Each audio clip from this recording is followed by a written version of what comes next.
Praise the lord. ఈరోజు వాగ్దానము విలాప వాక్యములు 2వ అధ్యాయము 19వ వచనము.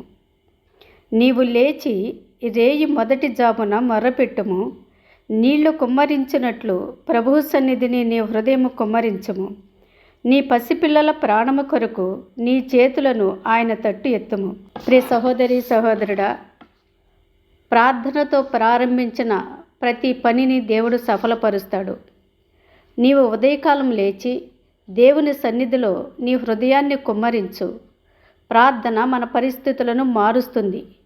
నీ గురి దేవుని వైపు ఉండాలి. హృదయ వాంఛలను ఎరిగిన దేవుడు నీకు తోడయ్యున్నాడు.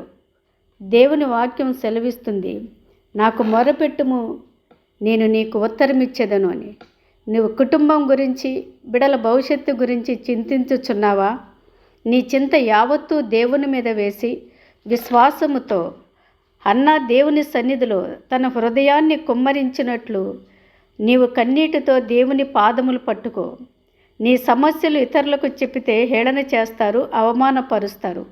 అదే సమయాన్ని నీవు దేవుని సన్నిధిలో గడిపితే అన్నా కన్నీటిని తుడిచిన దేవుడు నీ కన్నీటిని నాట్యముగా మార్చి నీ కుటుంబ జీవితంలో, నీ బిడల జీవితంలో నీవు ఎన్నడూ చూడని గొప్ప అద్భుతములు చేయడానికి దేవుడు సిద్ధంగా ఉన్నాడు.